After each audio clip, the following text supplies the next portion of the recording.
नमस्कार दोस्तों, कैसे हैं आप सब। Welcome to success with Lokesh Bhati. दोस्तों, पिछली क्लास में हमने प्रोनाउन के बारे में कुछ डिटेल्ड डिस्कशन किया था कि आपको जो डिफरेंट केसेस हैं, नॉमिनेटिव केस, ऑब्जेक्टिव केस और पॉजेसिव केस, कहाँ कहाँ पर इस्तेमाल करने होते हैं। तो अपने डिस्कशन को दोस्तों आगे बढ़ाते हैं। बेहद इंपॉर्टेंट टॉपिक इस वक्त हमारा चल रहा है प्रोनाउंस का, और ये एग्ज़ाम पर्सपेक्टिव से बहुत ज़्यादा इम्पॉर्टेंट है दोस्तों, क्योंकि बेसिक नॉलेज जो प्रोनाउन की आपने अब तक सीखी है वो एग्ज़ाम में नहीं पूछी जाती है। प्रोनाउन का करेक्ट यूसेज और उनके बेसिस पर एरर स्पॉटिंग, ये एग्ज़ाम में पूछा जाता है, जो कि आमतौर पर बेसिक क्लासेस में नहीं सिखाया जाता। तो अपने ट्रेंड को आगे कंटिन्यू करते हैं और आज की क्लास स्टार्ट करते हैं दोस्तों। चलिए, आज हमें एक छोटा सा डिस्कशन, एक हमारे पास प्रोनाउन है इट, उसके बारे में भी करना है दोस्तों। इट की चर्चा काफ़ी समय से हो रही है। हम फोकस रखते हैं he, she, they, I, we, you, इन सारी प्रोनाउंस पर उन सारी डिस्कशन में कहीं ना कहीं पर ये जो इट प्रोनाउन है ये कहीं गुम रह जाती है। तो एक छोटा सा डिस्कशन आज इसके ऊपर भी, ये भी बहुत इंपॉर्टेंट है आपके लिए। तो सुनिए ध्यान से, कहाँ कहाँ पर आपको इट प्रोनाउन का यूज करना है। ये जो इट प्रोनाउन है, it is used as introductory subject. मैंने बताया था आपको कि इसको आप इंट्रोडक्टरी सब्जेक्ट भी कई बार कह देते हैं, कि जहां पर आपके पास क्लियर कट सब्जेक्ट नहीं है सेंटेंस में कि आप किसको कर्ता या एजेंसी या सब्जेक्ट माने, तो वहां पर आप इट का इस्तेमाल कर लेते हैं। It is used as introductory subject to express, क्या बताने के लिए, टाइम। अगर आपको समय बताना है, वेदर बताना है, मौसम, टेम्परेचर, तापमान, डिस्टेंस, दूरी, या कोई और नेचुरल इवेंट, इनके बारे में अगर आपको बताना है और आपको यह पता नहीं है कि यह काम राम ने किया है, श्याम ने किया है, दिनेश ने किया है, मैंने किया है, तुमने किया है, उसने किया है, वो जो क्लियर सब्जेक्ट है वो आपके पास अगर नहीं है, तो आप किसका सहारा लेंगे, इट का सहारा लेंगे और उसे सब्जेक्ट बनाएंगे सेंटेंस में। ठीक है, ये एक प्रोनाउन है दोस्तों। जैसे एग्जाम्पल, बारिश हो रही है तो आप क्या यूज करेंगे दोस्तों, इट इज रेनिंग। ठीक है, अब देखिए यहां पर आपके पास सब्जेक्ट नहीं कि कौन बारिश कर रहा है, जाहिर सी बात है ये मौसम की वजह से हो रही है। ठीक है, तो ऐसी जगहों पर आप क्या इस्तेमाल करते हैं, it is raining. It is winter, ये ठंड का मौसम है, इट इज विंटर। ठीक है, इसी तरीके से आप समय के लिए भी कह सकते हो, it is 10 AM, it is 12 PM, it is Monday.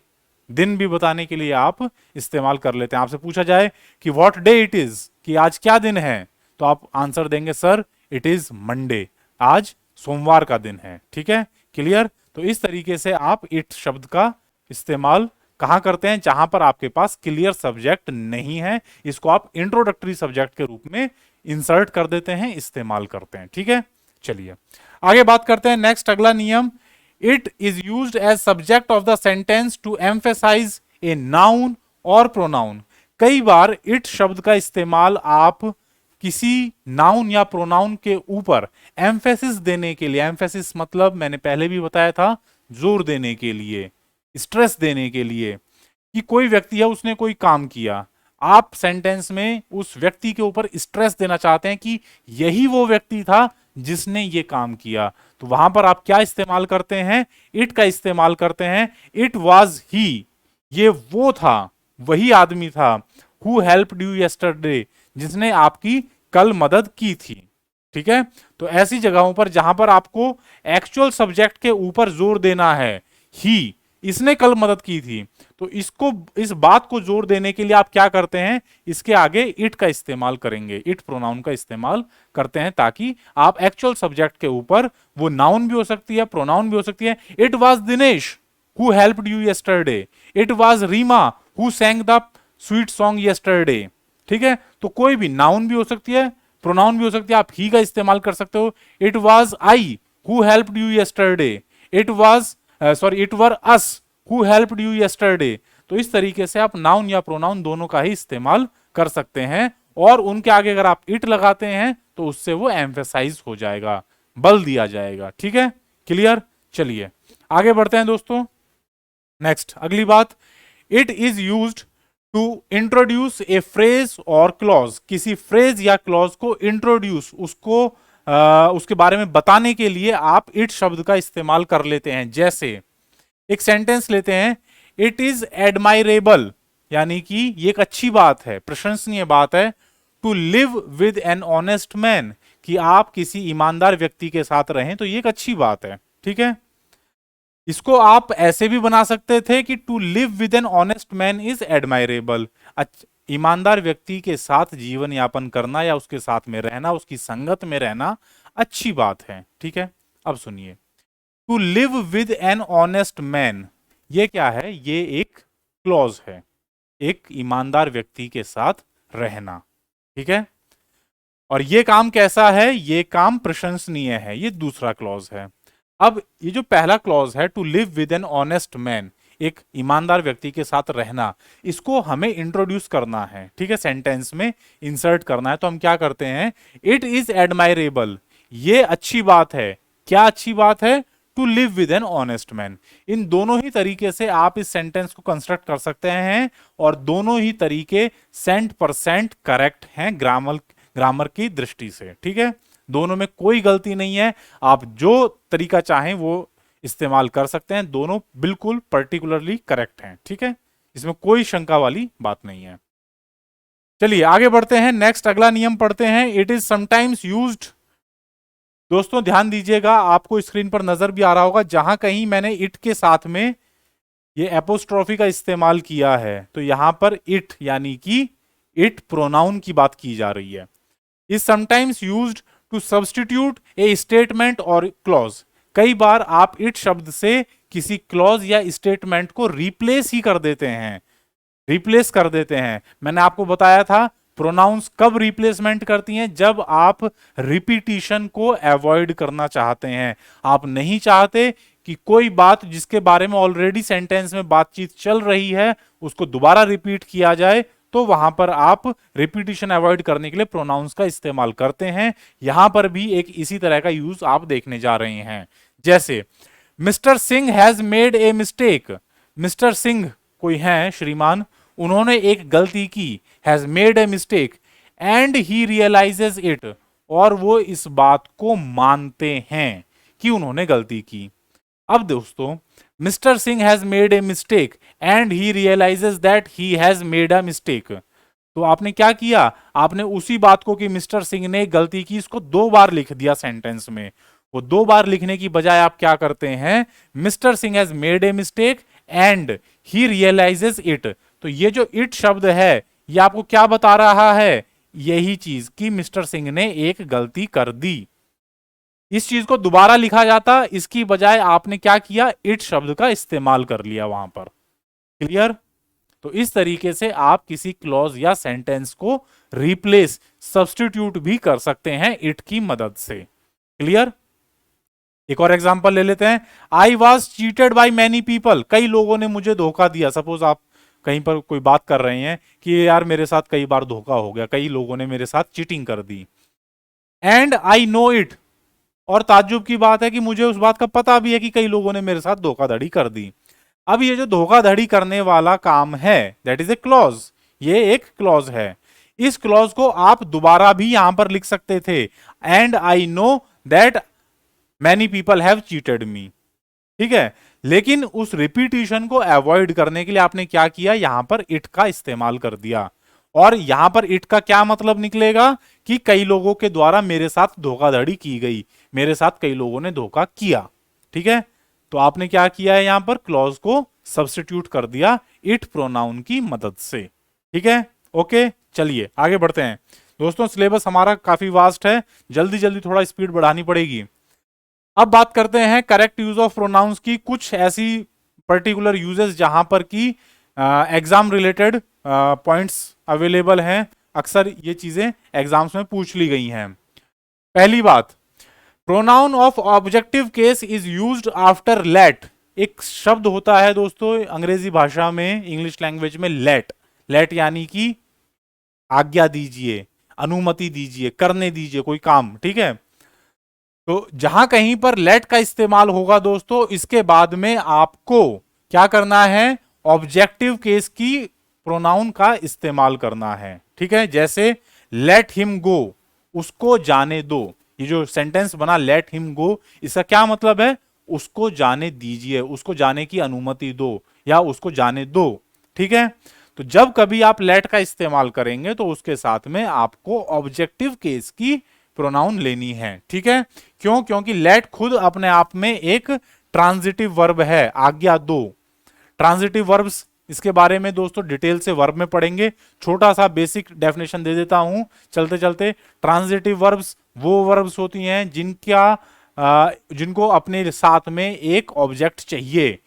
ठीक है, सकर्मक और अकर्मक आपने हिंदी में पढ़ा होगा, तो वही है यहां पर ट्रांजिटिव, यानी कि सकर्मक, जिसको अपने कर्म के लिए कोई ऑब्जेक्ट चाहिए कि किसके ऊपर वो एक्शन हो रहा है। लेट हिम गो, उसको आज्ञा दो। ठीक है, गो का मतलब तो हो गया जाने की, लेट का मतलब आज्ञा दो, तो ये आज्ञा किसी ना किसी को तो दी जाएगी।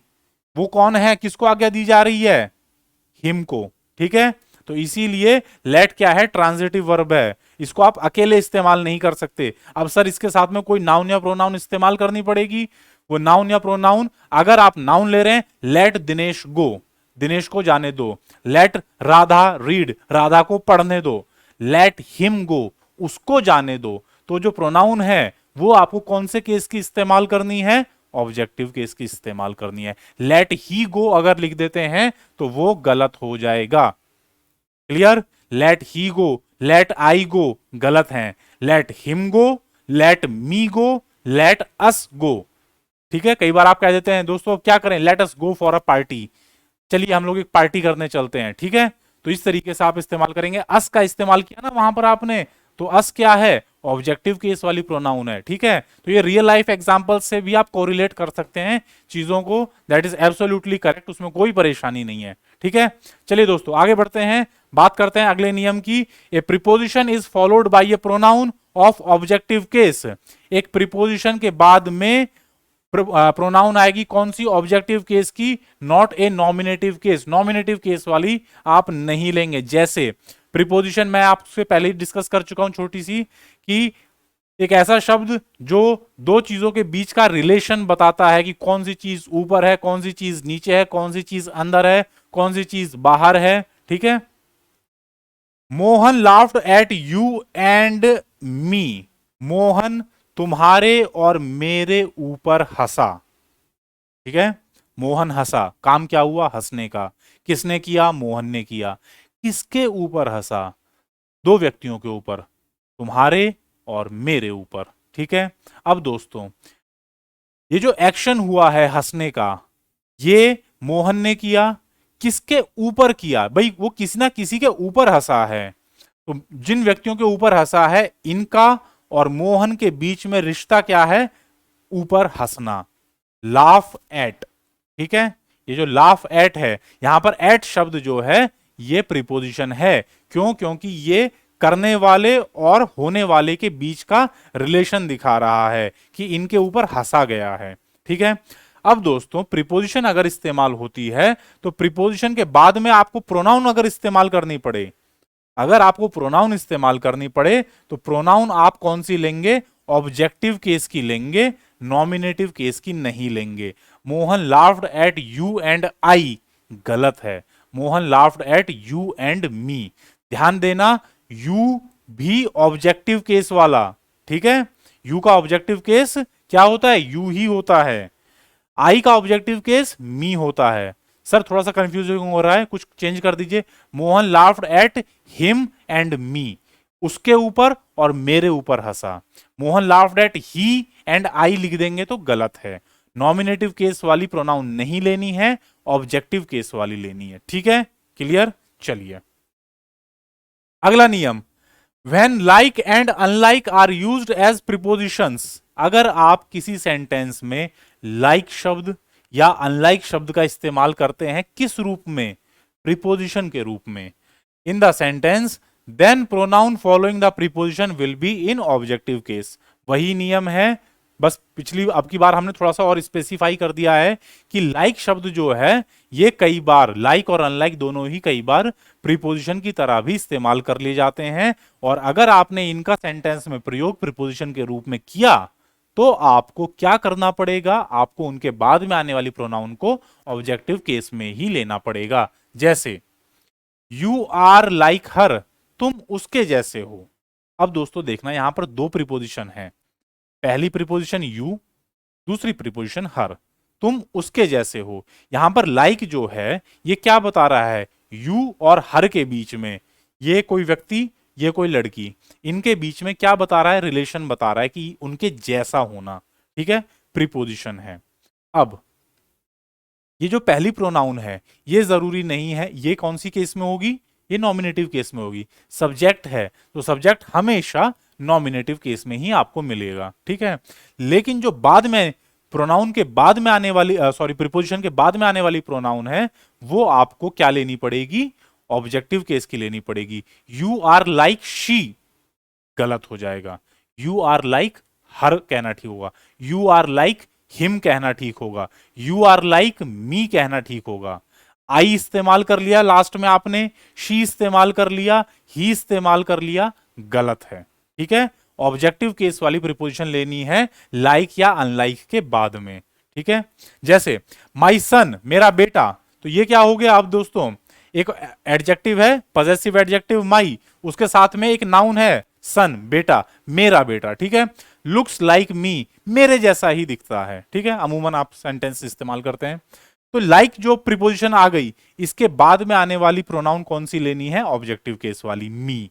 माई सन लुक्स लाइक आई कहना गलत हो जाएगा, माई सन लुक्स लाइक मी। ठीक है, चलिए आगे बढ़ते हैं। एक बहुत इंपॉर्टेंट रूल, इसका साइज देख करके घबरा मत जाना, बहुत सिंपल नियम है। ये जो बट शब्द होता है, BUT, इसका मतलब होता है लेकिन। But used as preposition gives the meaning of except. इसको अगर आप सेंटेंस में प्रीपोजिशन के रूप में अगर इस्तेमाल करते हैं तो वहां पर इसका अर्थ निकलता है सिवाय, एक्सेप्ट, किसी के बजाय। ठीक है, तो अगर इसका आपने सेंटेंस में प्रीपोजिशन के रूप में इस्तेमाल किया तो ये एक्सेप्ट या सिवाय का मतलब देगा। एंड और is used after all, none, every, any, no, everything, ऐसी प्रीपोजिशंस के साथ में अगर आप इसका इस्तेमाल करते हैं, किसका, बट का।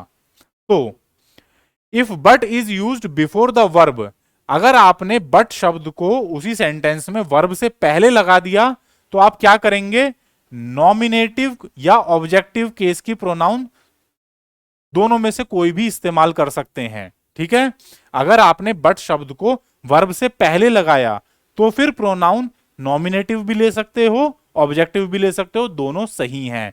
लेकिन अगर बट का इस्तेमाल वर्ब के बाद में हुआ तो फिर केवल और केवल ऑब्जेक्टिव केस की प्रोनाउन का ही इस्तेमाल किया जाएगा। सर नियम थोड़ा सा बड़ा हो गया, एग्जाम्पल की मदद से समझते हैं, बहुत अच्छा नियम है। एवरीवन बट शी, पहले तो ये समझो कि ये जो बात कही गई एवरीवन बट शी, इसका मतलब क्या है। कभी भी देखो, आप नॉर्मल क्या इस्तेमाल करते हो, he will go to Delhi but if it rains he will not go, कि वो दिल्ली जाने का उसका प्लान है लेकिन अगर बारिश हुई तो नहीं जाएगा। तो बट का क्या अर्थ निकला, लेकिन। कई बार सेंटेंस में आप बट को इस नॉर्मल यूज में नहीं लेते हैं, क्या करते हैं, इसको प्रीपोजिशन के रूप में लेंगे। Everyone but she, everyone but I, तो यहां पर क्या हुआ, एवरीवन का मतलब है हर कोई, सारे लोग, बट आई या शी या ही कोई प्रोनाउन आपने लगा दी तो उसका क्या अर्थ निकलेगा, मेरे को छोड़ करके, यानी कि मेरे सिवाय बाकी सब। आपने ही का इस्तेमाल किया तो उसके सिवाय बाकी सब, आपने शी का इस्तेमाल किया तो उस लड़की के अलावा बाकी सब। Everyone but I, everyone but he, everyone but she, तो इसका यह अर्थ निकलता है कि मेरे, उसके या उस लड़की के अलावा बाकी सब। ठीक है, everyone but she knew the answer, कि उस लड़की को छोड़कर के बाकी सबको सवाल का जवाब पता था, न्यू द आंसर, उत्तर पता था। ठीक है, अब दोस्तों देखिए, आपने इस सेंटेंस में बट का इस्तेमाल प्रीपोजिशन के रूप में किया, उसके साथ में क्या क्या ले सकते हैं आप, ऑल ले सकते हैं, नन ले सकते हैं, एवरी ले सकते हैं, एनी ले सकते हैं, नो, एवरीथिंग, एवरीबडी, ये सारी प्रोनाउन का आप इस्तेमाल कर सकते हैं। एवरीवन की जगह पर आप ये भी कह सकते थे ऑल बट शी, यानी कि वहां पर जो लोग मौजूद थे उस लड़की को छोड़ करके बाकी सब, all but she, everyone but she, everybody but she, सबका अर्थ यही है कि उसको छोड़ करके बाकी सारे। ठीक है, तो एवरीवन बट शी यहां पर क्या है, बट एक प्रीपोजिशन है, उसके साथ में आपने प्रोनाउन लगा ली एवरीवन या एवरीबडी, ये सारी प्रोनाउंस। ठीक है, अब आपको दोस्तों ये देखना है कि बट शब्द से अगर पहले वर्ब लग गई है तो आप नॉमिनेटिव और ऑब्जेक्टिव दोनों ही केस की प्रोनाउन लगा सकते हैं। ठीक है, if but is used before the verb, verb क्या है दोस्तों यहां पर देखिए, न्यू, सवाल का जवाब पता होना, वर्ब क्या है, न्यू। अब देखिए न्यू से पहले क्या लग गया, बट का इस्तेमाल न्यू से पहले है, but is used before the verb, तो आप नॉमिनेटिव और ऑब्जेक्टिव केस दोनों को इस्तेमाल कर सकते हैं। आप शी इस्तेमाल कर लीजिए, हर इस्तेमाल कर लीजिए, दोनों ही ठीक है। Everyone but she knew the answer, everyone but her, everyone but her new the answer, ये दोनों ही ठीक हैं। क्यों, क्योंकि सर बट का प्रयोग न्यू से पहले हुआ, तो इसीलिए हम प्रोनाउन नॉमिनेटिव केस की भी लगा सकते हैं और ऑब्जेक्टिव केस की भी लगा सकते हैं। वर्ब से पहले बट का इस्तेमाल हो गया, इसीलिए प्रोनाउन नॉमिनेटिव या ऑब्जेक्टिव दोनों ही केस की लग जाएगी, दोनों ठीक हैं। ये एक बात। दूसरी बात, अगर बट का इस्तेमाल वर्ब के बाद में हुआ, जैसे एवरीवन वाज देयर बट हर, अब दोस्तों देखो बट वाज के बाद में आया है, वाज यहां पर वर्ब है, मैंने कल बात की थी, बी शब्द जो होता है ये एक वर्ब है और इसके रूप कैसे चलते हैं, इज, एम, आर, वाज, वर, ये सारे इसी वर्ब के रूप में हैं। ठीक है, तो अब देखो वर्ब पहले आ गई और बट बाद में है, तो नियम कहता है कि अगर बट प्रीपोजिशन जो है वो वर्ब के बाद में इस्तेमाल हुई तो फिर प्रोनाउन कौन सी लेनी है, फिर प्रोनाउन केवल और केवल ऑब्जेक्टिव केस की लेनी है। फिर आप शी का इस्तेमाल नहीं कर सकते। यहां पर एवरीवन वाज देयर, वहां पर हर कोई मौजूद था, बट हर, उस लड़की के सिवा, तो उस लड़की के लिए आप शी का इस्तेमाल अगर कर देते हैं तो फिर गलत हो जाएगा। क्लियर, आपको हर का इस्तेमाल करना है यहां पर। Is it clear? एक बार फिर से इस नियम को रिवाइज कर देते हैं।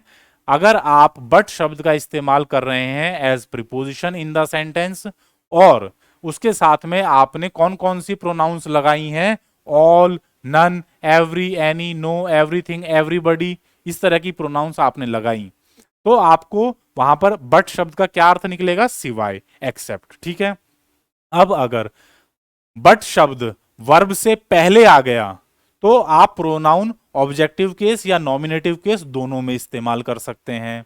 लेकिन अगर बट शब्द बाद में आया, वर्ब पहले आ गई, तो फिर प्रोनाउन केवल और केवल ऑब्जेक्टिव केस की ही इस्तेमाल की जाएगी। नॉमिनेटिव केस की आप प्रोनाउन इस्तेमाल नहीं कर सकते हैं, वो गलत हो जाएगा, वर्जित है। ठीक है, टोटली प्रोहिबिटेड। क्लियर? अब ये नियम आपको समझ में आ गया। चलिए आगे बढ़ते हैं। Next, A pronoun of objective case will be used after a gerund. Sir ये जीरंड क्या है? कल आई थिंक पिछली वाली क्लास में हमने इन्फिनेटिव के बारे में बात की थी, इसी के साथ में हमने एक चर्चा की थी कि जीरंड और पार्टिसिपल ये भी इसके चचेरे भाई बहने, कजन्स हैं। ठीक है, वर्ब के चैप्टर में इस पे डिटेल से चर्चा होगी। नॉन फाइनाइट वर्ब्स मैंने बताया था जो सब्जेक्ट के नंबर एंड पर्सन के अनुसार अपना रूप नहीं बदलते हैं। ठीक है, और ऐसी जो नॉन फाइनाइट वर्ब्स होती हैं इनके 3 क्लासिफिकेशन होते हैं दोस्तों, इन्फिनेटिव्स, जीरंड और पार्टिसिपल। इन्फिनेटिव का मैंने आपको रूप बता दिया था, टू प्लस वर्ब की main form, to go, to eat, to sleep, ये सब क्या है, इन्फिनेटिव है। जीरंड क्या है? सर जीरंड वर्ब का एक ऐसा रूप है जिसमें कि आप वर्ब की मेन फॉर्म और उसके साथ में आईएनजी का इस्तेमाल करते हैं, ये मिलकर के बन जाता है एक नाउन। सर आप क्या बात कर रहे हैं, वर्ब क्या साथ में आपने आईएनजी लगा दी और वो नाउन बन जाएगा, ऐसे कैसे? देखिए दोस्तों, वो नाउन होता नहीं है लेकिन वो काम एक नाउन का करता है। जैसे रीड प्लस आईएनजी, रीडिंग, तो इसको अगर आप देखें रीडिंग शब्द को तो इसका मतलब होता है पढ़ रहा। ही इज रीडिंग, वो पढ़ रहा है। ही वॉज रीडिंग, वो पढ़ रहा था। शी इज रीडिंग, वो पढ़ रही है। तो रीडिंग का मतलब क्या निकला, पढ़ रहा, मतलब एक्शन कंटिन्यू है। अब यही जो शब्द है रीडिंग, इसको आप नाउन की तरह भी इस्तेमाल कर सकते हैं। Reading is a good habit, पढ़ना एक अच्छी आदत है। तो यहां पर क्या हुआ, आपने वर्ब के साथ में आईएनजी लगाया, और ये क्या काम कर रहा है इस सेंटेंस में, ये शब्द जो है, रीडिंग शब्द जो है, ये आपकी हॉबी बता रहा है, आपकी एक आदत को बता रहा है कि पढ़ना एक अच्छी आदत है। आपसे इंटरव्यू में कई बार पूछ लिया जाता है व्हाट आर योर हॉबीज, तुम्हारी हॉबीज क्या है, सर ट्रैवलिंग, मतलब travel plus I N G, verb plus I N G, तो ये ट्रैवलिंग जो शब्द है ये नाउन है, यानी कि यात्रा करने की आदत। रीडिंग, पढ़ने की आदत। स्लीपिंग, सर मुझे सोना अच्छा लगता है, स्लीपिंग इज माई हॉबी। ठीक है, ऐसा नहीं है कि सर मैं सो रहा हूं, स्लीपिंग इज माई हॉबीज, कि स्लीपिंग, सोने की जो एक आदत है, मेरी तो हॉबी सर यही है।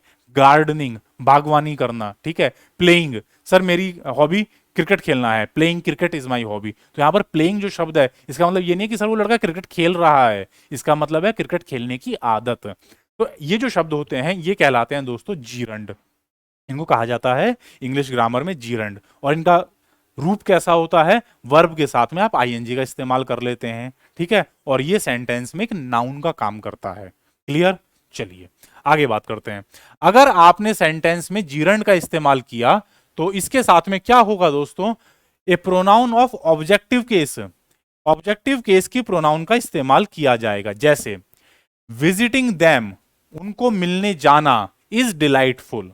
अब दोस्तों देखो, विजिटिंग, विजिट का मतलब होता है किसी से मिलने जाना, विजिटिंग दैम यानी कि उनको मिलने जाने की जो क्रिया है, जो काम है, इज डिलाइटफुल, बड़ा आनंददायक है। आप कहते हैं ना कि यार मेरे को तो उनके घर जाना बड़ा अच्छा लगता है, visiting them is delightful for me, उनके घर जाना मुझे अच्छा लगता है, तो विजिटिंग दैम। अब आप दोस्तों देखिए कि जीरंड का इस्तेमाल हुआ है यहां पर, इसके साथ में जो प्रोनाउन आएगी वो कौन से केस की आएगी, वो ऑब्जेक्टिव केस की आएगी सर। ठीक है, विजिटिंग दे इज डिलाइटफुल गलत हो जाएगा, विजिटिंग आई इज डिलाइटफुल गलत हो जाएगा, विजिटिंग मी इज डिलाइटफुल ये कह सकते हो। लेकिन आपको ये बात कहनी नहीं चाहिए कि कोई मेरे से मिलने आना अच्छा लगता है, ये थोड़ा सा अटपटा लग जाएगा। इसकी वजह आप कहिए कि किसी दूसरे व्यक्ति से मिलने जाना आपको अच्छा लगता है। Visiting them is delightful, visiting him is delightful, visiting her is delightful. ठीक है, चलिए अगली बात, pronoun of objective case is used, objective case की प्रोनाउन आपको इस्तेमाल करनी है बिफोर एंड आफ्टर, दोनों ही केसेस में, आगे भी और पीछे भी, इन्फिनेटिव्स। फिर से दोस्तों देखिए, अभी जीरंड की बात हुई, इन्फिनेटिव आ गया, पिछली क्लास में हम बात कर चुके हैं इन्फिनेटिव की, क्या था, to go, to sleep, to eat. तो अगर आपने सेंटेंस में इन्फिनेटिव का इस्तेमाल किया है तो उससे पहले अगर प्रोनाउन लग रही है तो भी ऑब्जेक्टिव केस में आएगी, इन्फिनेटिव के बाद में प्रोनाउन लग रही है तो भी ऑब्जेक्टिव केस में आएगी। जैसे आई रिक्वेस्टेड हिम, मैंने उससे रिक्वेस्ट की, टू कम, आने के लिए, हियर यानी यहां, मैंने उससे यहां आने के लिए रिक्वेस्टेड की, तो आई रिक्वेस्टेड हिम। अब दोस्तों देखिए, टू कम ये जो चीज है ये इन्फिनेटिव है, आप चाहे एक आदमी से रिक्वेस्ट करिए आने के लिए, I requested them to come here, मैंने उनसे रिक्वेस्ट की यहां आने के लिए। अब दोस्तों चाहे देम है बहुत सारे या एक व्यक्ति ही से रिक्वेस्ट करी, टू कम जो है ये टू कम ही रहेगा, टू कम्स नहीं हो जाएगा, इसीलिए इसको कहा जाता है इन्फिनेटिव की ये अपना रूप नहीं बदलेगा। ठीक है, अब दोस्तों इन्फिनेटिव से पहले प्रोनाउन का इस्तेमाल हो रहा है तो वो भी कौन से केस में लगेगी, ऑब्जेक्टिव केस में लगेगी। ठीक है, आई रिक्वेस्टेड हिम, ठीक है, तो हिम जो प्रोनाउन है दोस्तों ये कौन से केस की आनी है, ऑब्जेक्टिव केस की आनी है।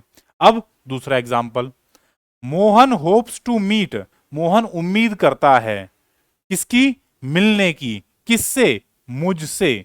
तो अब देखिए जो टू मीट है ये क्या है, यहां पर इन्फिनेटिव है सर, और इन्फिनेटिव के बाद में प्रोनाउन आ रही है, तो प्रोनाउन कौन से केस की इस्तेमाल हुई है, ऑब्जेक्टिव केस की इस्तेमाल हुई है सर।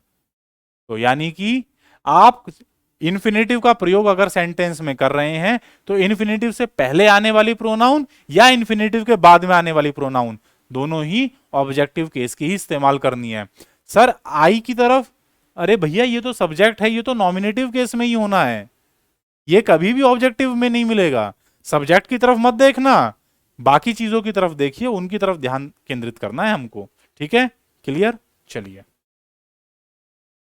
अगली बात, if there is a comparison between two subjects, अगर दो सब्जेक्ट्स के बीच में तुलना हो रही है, कंपैरिजन कर रहे हैं। Then pronoun in nominative case will be used after as या देन। अगर आप एज या देन शब्दों की मदद से कंपैरिजन कर रहे हैं किस किस के बीच में, किसी भी दो सब्जेक्ट्स के बीच में, वो एक दो नाउन हो सकती हैं। अगर दोनों नाउन हुई तो सर हमें यहां पर बात करने की जरूरत ही नहीं है, वो तो नाउन वाले चैप्टर में हम पढ़ चुके हैं। अगर एक नाउन और एक प्रोनाउन के बीच में हो रही है या दो प्रोनाउन के बीच में कंपैरिजन हो रही है तो क्या होगा, आपने अगर एज और देन की मदद से उनके बीच में कंपैरिजन किया तो Mukesh is as fast as I. Mukesh कितना तेज दौड़ता है जितना तेज मैं दौड़ता हूं। Mukesh is as fast, Mukesh उतना ही तेज है, मुकेश उतना ही तेज है जितना मैं हूं। ठीक है, अब दोस्तों देखिए, एज की मदद से आपने कंपैरिजन किया मुकेश का और मेरा। ठीक है, आपने एज या देन की मदद से जब कंपैरिजन किया दो चीजों के बीच में, मुकेश और मेरे बीच में। अब दोस्तों ध्यान देना, ये दोनों ही सब्जेक्ट हैं, ये दोनों ही मेन काम कर रहे हैं। ठीक है, ऐसा नहीं है कि सर एक मेन काम करने वाला और एक के ऊपर काम हो रहा है, नहीं, यहां पर किसी के भी ऊपर काम नहीं हो रहा है, ये दोनों ही हैं। दोनों क्या करते हैं, तेज दौड़ते हैं। तो दोनों सब्जेक्ट्स के बीच में कंपैरिजन हुआ, एक नाउन है एक प्रोनाउन है, एज और देन की मदद से हुआ है कंपैरिजन। तो आपको प्रोनाउन कौन सी लेनी है, नॉमिनेटिव केस की लेनी है। यहां पर अगर आप आई की जगह पर मी इस्तेमाल कर लेते हैं तो वो गलत हो जाएगा। Mukesh is as fast as me गलत हो जाएगा। ध्यान देने वाली बात यह है, यहां पर ये दोनों ही सब्जेक्ट होने चाहिए, वो नाउन और प्रोनाउन, या दोनों प्रोनाउन सब्जेक्ट होनी चाहिए। जैसे I run faster than he, मैं उससे तेज दौड़ता हूं, देन का इस्तेमाल किया आपने यहां पर, तो दोनों क्या हैं, ये दोनों ही काम करने वाले व्यक्ति हैं। आई ने भी काम किया दौड़ने का, ही ने भी काम किया दौड़ने का, दोनों सब्जेक्ट हैं। तो इसीलिए प्रोनाउन जो है वो कौन सी आएंगी, नॉमिनेटिव केस की आएंगी। ऑब्जेक्टिव मत कर देना, आई रन फास्टर देन हिम गलत हो जाएगा। ठीक है, क्लियर। अब इसी का ही दूसरा रूप, यही सेम रूल है। If there is comparison between two objects, यहां पर हो रहा था comparison between two subjects, very important. ये दोनों नियम इसी चीज के ऊपर आधारित हैं दोस्तों, कि जब सब्जेक्ट्स का कंपैरिजन हो रहा था तो आपको प्रोनाउन भी नॉमिनेटिव केस की लेनी पड़ेंगी। अब ऑब्जेक्ट्स का कंपैरिजन हो रहा है जिनके ऊपर एक्शन का असर पड़ रहा है। तो अगर आपने एज और देन की मदद से कंपैरिजन किया दो ऑब्जेक्ट्स के बीच में, तो प्रोनाउन कौन सी आएगी, ऑब्जेक्टिव केस की आएगी सर। जैसे आई रेस्पेक्ट यू, मैं तुम्हारी इज्जत करता हूं, सम्मान करता हूं, कितना, एज मच एज हिम, उसके बराबर। अब दोस्तों देखिए, यहां पर काम क्या हो रहा है, सम्मान करने का। कौन कर रहा है, मैं। दो लोगों का सम्मान हो रहा है, तुम्हारा और उसका। ठीक है, यू एंड ही। अब यहां पर दो लोगों का जो सम्मान हो रहा है उसका कंपैरिजन हो रहा है कि मैं तुम्हारा जितना सम्मान करता हूं इतना ही सम्मान उसका करता हूं। ठीक है, तो जो दोनों ऑब्जेक्ट्स हैं ये ऑब्जेक्टिव केस की प्रोनाउन लगेंगी। ठीक है, इसकी जगह पर ऐसा भी हो सकता था, I respect Dinesh as much as him. एक नाउन होती और एक प्रोनाउन होता, दोनों ऑब्जेक्ट्स में एक नाउन है और एक प्रोनाउन है, तो भी आप प्रोनाउन को ऑब्जेक्टिव केस में लेते। सब्जेक्ट तो हमेशा नॉमिनेटिव केस में ही रहेगा, इस चीज को मैं बार बार आपको क्लियर कर रहा हूं। ठीक है, ऑब्जेक्ट जो है अगर एक नाउन है और एक प्रोनाउन है तो प्रोनाउन ऑब्जेक्टिव केस की लीजिएगा।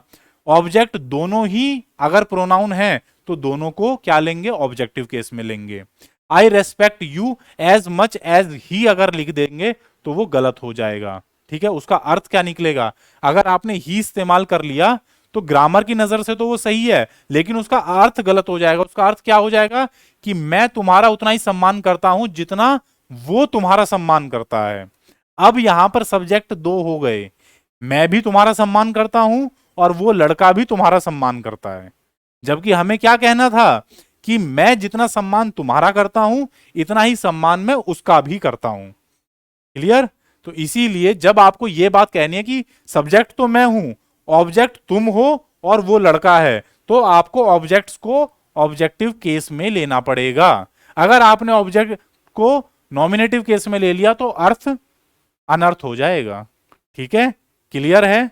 चलिए आगे बढ़ते हैं, बात करते हैं अगले नियम की।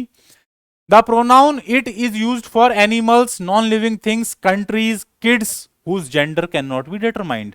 ये बात हम नाउन वाले चैप्टर में भी दोस्तों पढ़ चुके हैं कि जो कोई ऐसे सब्जेक्ट्स हैं जैसे कि देशों के नाम, छोटे बच्चे जिनका जेंडर, जिनका लिंग पता नहीं किया जा सकता, छोटे जानवर, ठीक है, एनिमल्स, तो और नॉन लिविंग थिंग्स, निर्जीव वस्तुएं, उनके लिए आप ही, शी, दे इनका प्रयोग नहीं करते हैं, आई वी का प्रयोग नहीं करते हैं। आप क्या इस्तेमाल करते हैं? इट का इस्तेमाल करते हैं, ठीक है।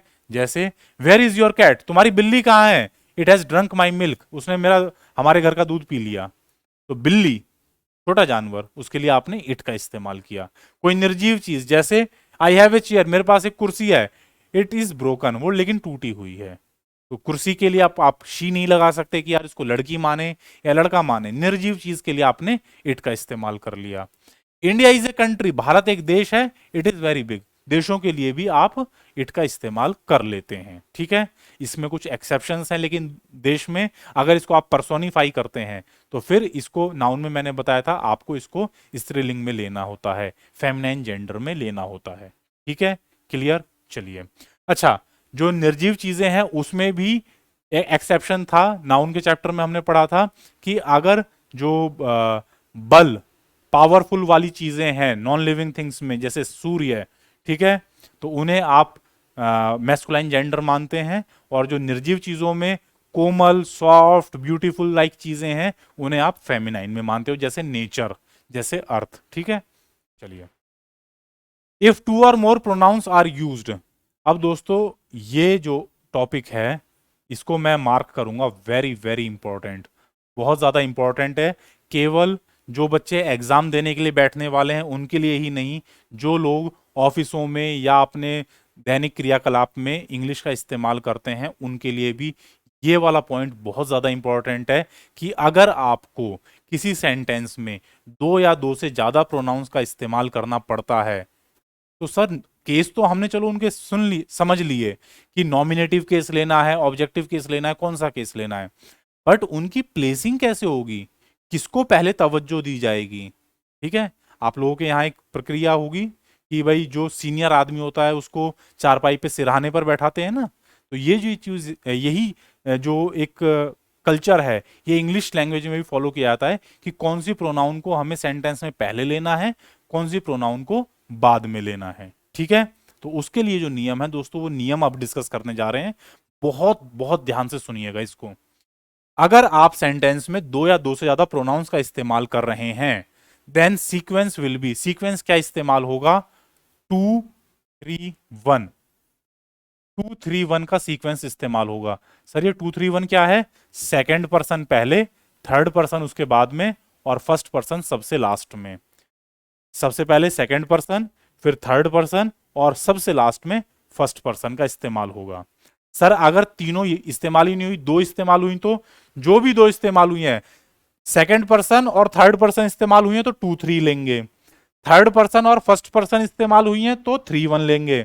सर सेकंड पर्सन और फर्स्ट पर्सन इस्तेमाल हुई तो 2 और 1 लिया जाएगा, ठीक है। दो इस्तेमाल हो, तीन इस्तेमाल हो, चार इस्तेमाल हो, इसी क्रम में लेकर के आप चलेंगे।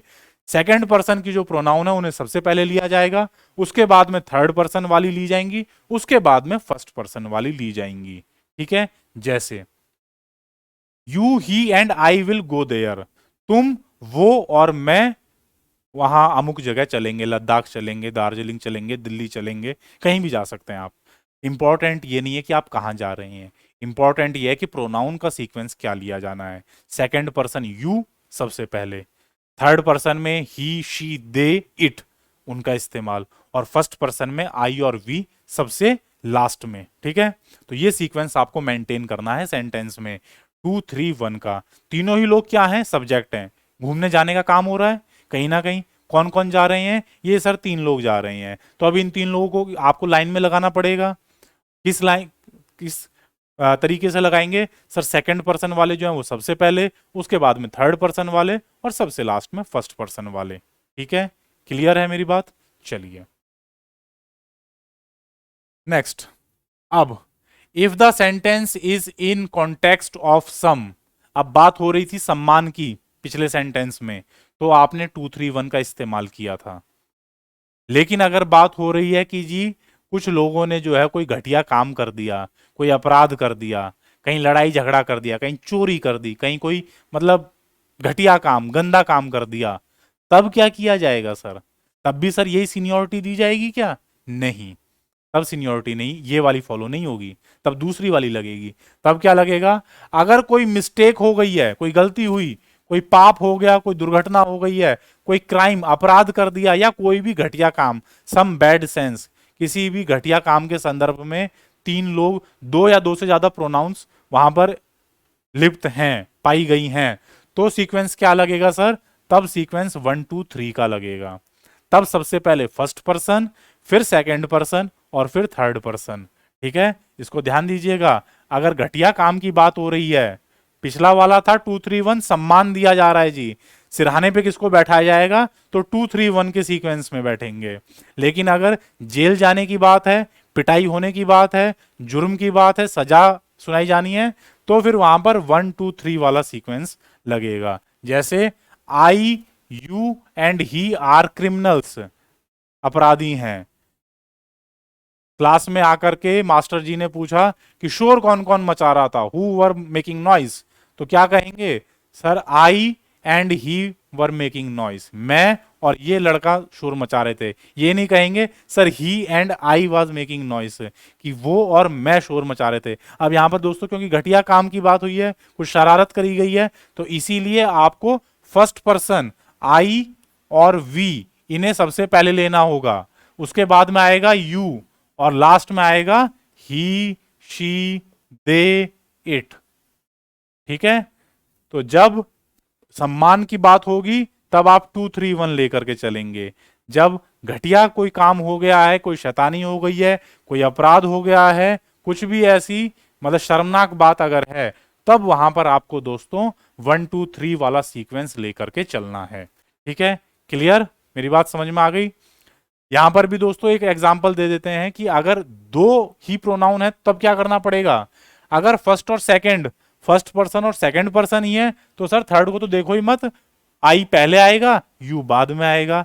आई एंड यू आर क्रिमिनल्स। अगर टू और थ्री हैं, यू और ही, तब आप you and he are criminals. अगर फर्स्ट और थर्ड हैं, तो भी आपको 1 और 3 का लेना है, आई एंड ही आर क्रिमिनल्स। ठीक है, क्लियर है मेरी बात? तो ये नियम आपको फॉलो करना है, और इसमें कोई एक्सेप्शन नहीं है। ये अक्सर एरर स्पॉटिंग में दोस्तों पूछ लिया गया है कि वो प्रोनाउंस का पूरा सेंटेंस सब कुछ ठीक है, और आपने ध्यान नहीं दिया कि प्रोनाउन की जो सीक्वेंसिंग है वो गलत की हुई है। तो इसके ऊपर बहुत ज्यादा ध्यान देना है, और ये उन लोगों के लिए भी इंपॉर्टेंट है जो अपनी आम दिनचर्या की जीवन में अंग्रेजी भाषा का प्रयोग करते हैं। तो प्रोनाउंस इस तरीके से इस्तेमाल करनी है, जहां पे सम्मान दिया जाना है तो वहां पर फर्स्ट पर्सन सबसे लास्ट में रहेगा, मैं, हम, इनको सबसे लास्ट में रखा जाना है। सम्मान हमेशा आप दूसरों को पहले देंगे।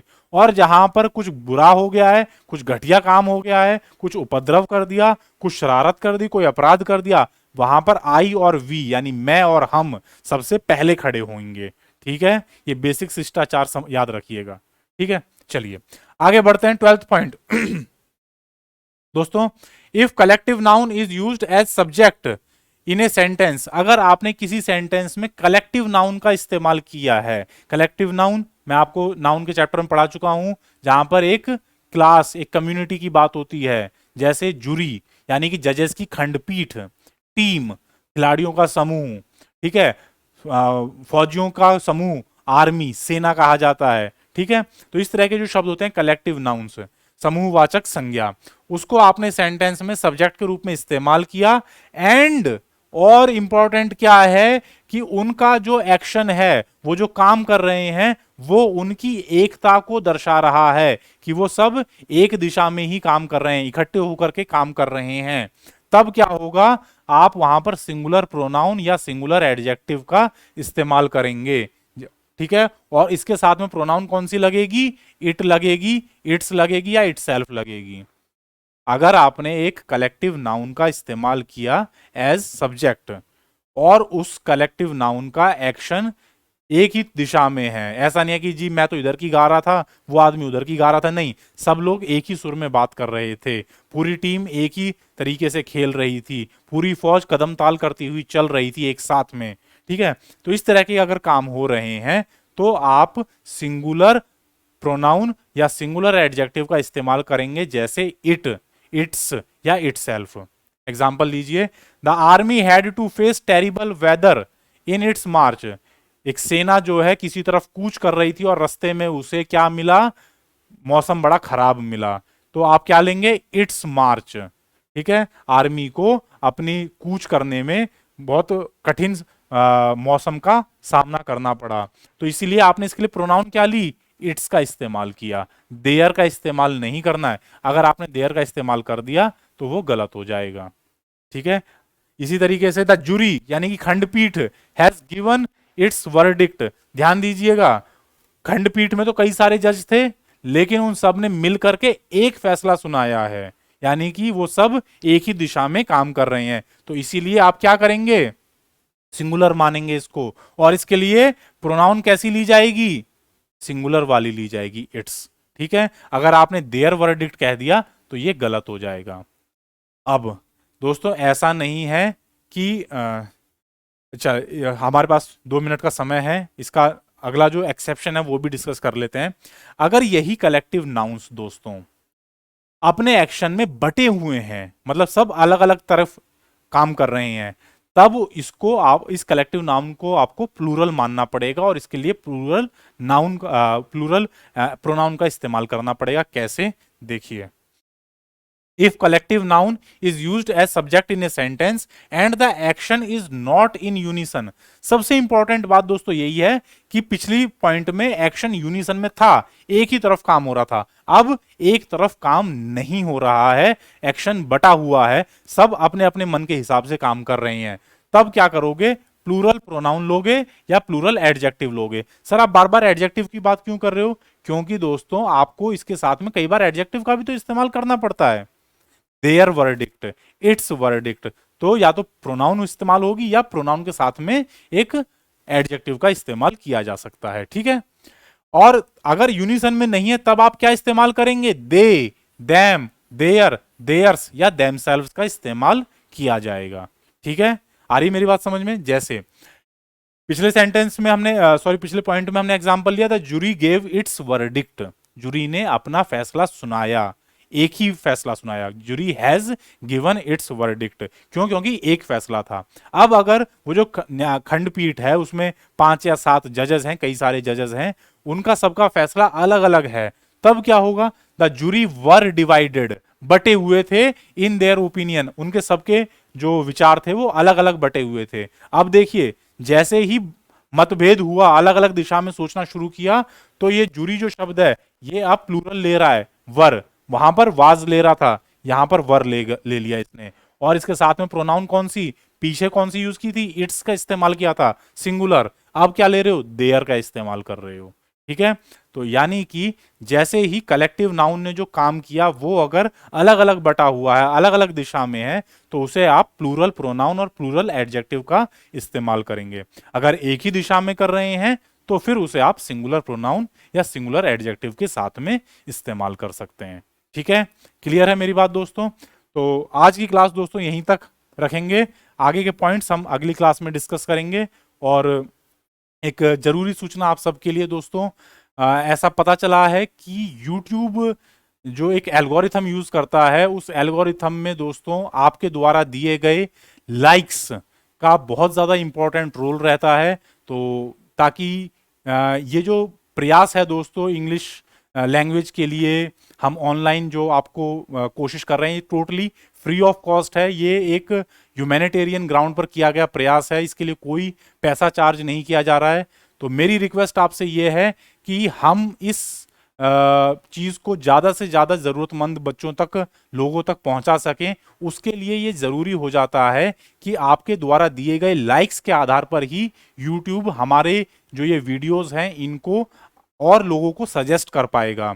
तो इसीलिए अगर आप ये चाहते हैं कि ये जो फ्री ऑफ कॉस्ट हम प्रयास कर रहे हैं ये ज़्यादा से ज़्यादा बच्चों तक पहुंचे, ज़्यादा से ज़्यादा बच्चे इससे लाभान्वित हो सकें, तो बिल्कुल भी लाइक का बटन दबाने में संकोच मत कीजिएगा और ज़्यादा से ज़्यादा लोगों को शेयर कीजिएगा, ताकि ज्ञान, मैं मानता हूं दोस्तों, ये एक ऐसी चीज़ है जिसके ऊपर कोई बाउंडेशन नहीं होनी चाहिए। बेशक कोई गरीब है या कोई अमीर है, कोई हिंदी भाषी है या कोई पंजाबी भाषी है, सबको समान और पूरा पूरा अधिकार है ज्ञान के ऊपर।